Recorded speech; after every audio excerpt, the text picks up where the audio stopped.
Kesan inni guddaan garuu shumburaa, dinnichaa, dabaaqulaa fi paappayaa akkasuma killee timaatimii yeroo hunda fayyadamu.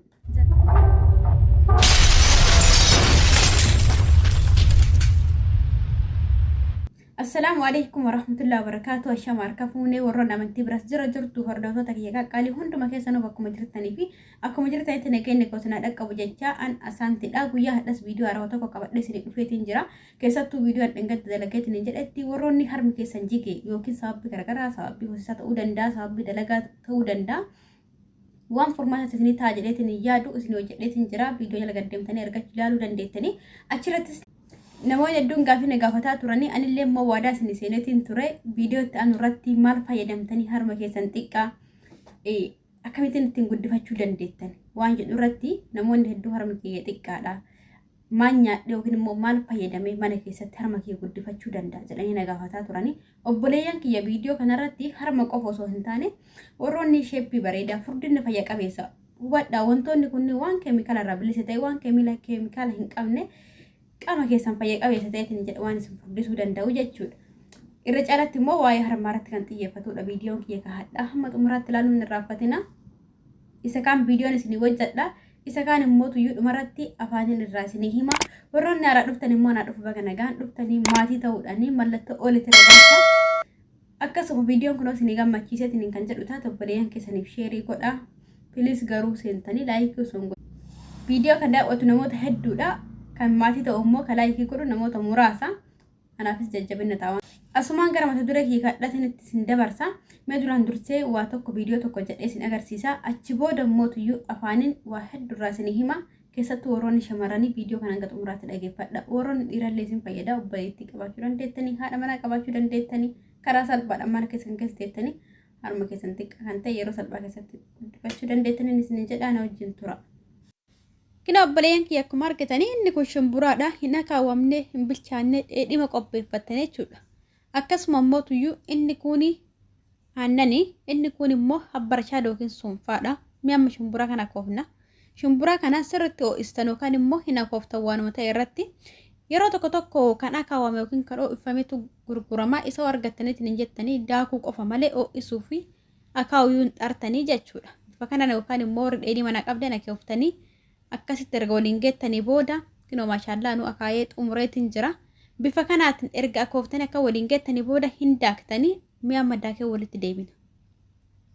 Kinoo daakuun isaa kana fakkaataa daakee xumureetiin jira viidiyoon akkasinitti hin dheeranneef deddeqqeessa hedduu tokko urgaa jechuudha waan ho'ifamee yookiin akaawwamee jiru foolii bareedaa tokko qaba nama hawwata dhugaatii irratti iyyuu jechuudha.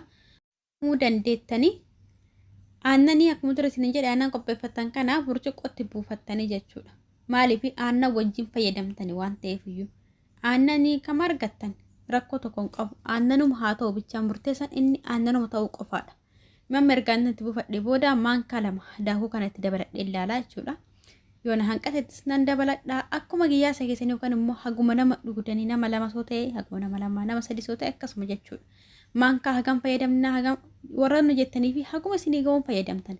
Ana maankaa kana lamaan kanatti dabaladheetiin jira. Amma immoo tuyyuu habbarashaad yookaan suunfaa jedhama afaan Oromootiin afaan Arabiitiin habba hamrallee jedhama. Habba hamraa kana daakee xumureetiin jira. Isa kanan itti dabaladhaa jechuudha. Hedduu sirriitti waliin geettanii booda kinoo bifuma amma argitan kanaan sirriitti hundi isaa waliin geettanii yeroo habba hamraa yookiin immoo suunfaan kun xiqqoo waan hadhaa'uu fi sukkaara illee itti dabalachuu dandeettan jechuudha obboleeyyan kiyya. Kinoo akkuma isin argitan kanaan sirriitti waliin geetiin jira. Bifa kanaan dhugdanii jechuudha. Warroonni harma guddifachuu barbaadan. Inni biraa shumburama kana bifni biraa kan isin ittiin fayyadamtanii jira. Bifni isin ittiin fayyadamtanii halkan bishaan keessa bulchitanii yookaan immoo tuyyuu xiqqoo isii bishaan irra ho'istaniitiin illee haa ta'u rakkoo takka hin qabu. Aan xiqqoo isii haa bilchaatu eeganii kallaxaa keessatti daayitanii akka shorbaatti illee fayyadamuu dandeettan. Yookaan bishaan keessa bulchitanii kallaxaatti daaktanii yookiin makiinaa keessatti daayitanii jechuudha. Shorbaa isaa godhatanii shorbaa isaa fayyadamuu dandeettan. Yookaan immoo daakuu isaa daaktanii osoo hin akaayini daakuu isaa san fuutanii akka shorbaatitti fayyadamuu suunfaa wajjin hoo suunfaa dhabdanii illee rakkoo qabu sukkaara walitti dabaltanii fayyadamuu dandeettan. inni biraan mallee abishii danfistanii bishaan abishii fayyadamuu dandeettan. Inni kan biraan mootuyyuu yomoonni isa kana manaa qabdan isa kana fayyadamtan. Namoonni isa kana manaa hin qabne dabalataanis immoo jijjiiraallee fayyadamuu dandeettanii.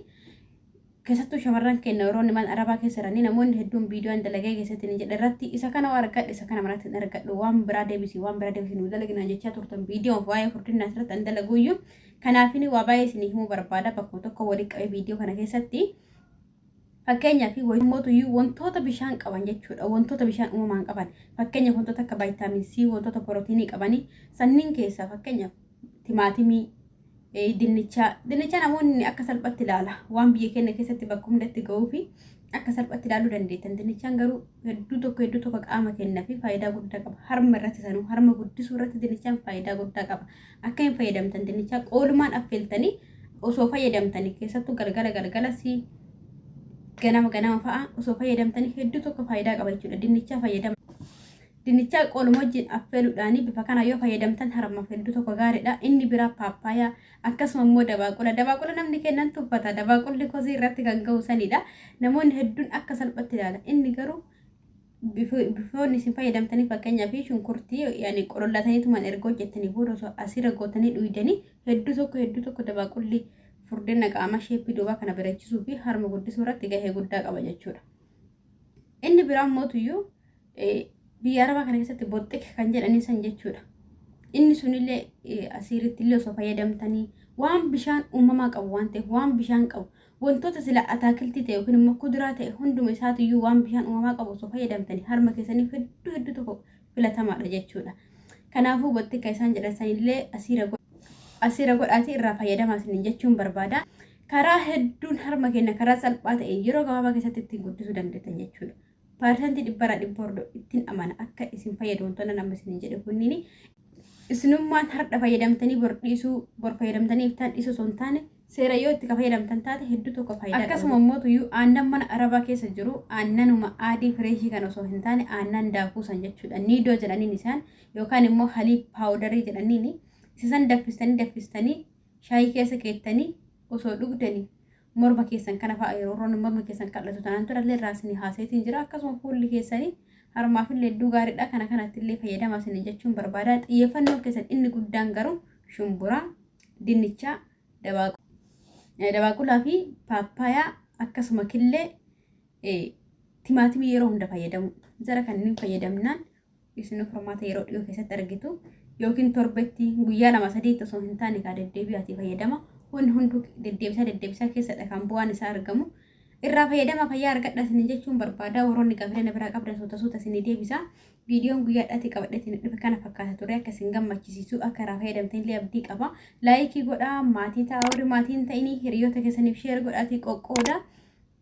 Gama tiktokii illee maqaan kiyyaa Asaantee Oroshoo jedhama maqaan tiktokii kiyyaa. Namoonni hin beekne gama tiktokiitiinis viidiyoo qaqqabaaf duracha irratti kan hojjedhudha. Isin jechuun barbaada hordoftoota kiyya wanta gammaan wajjin turtaniif galatoomaa turtii gaarii isin haa ta'u.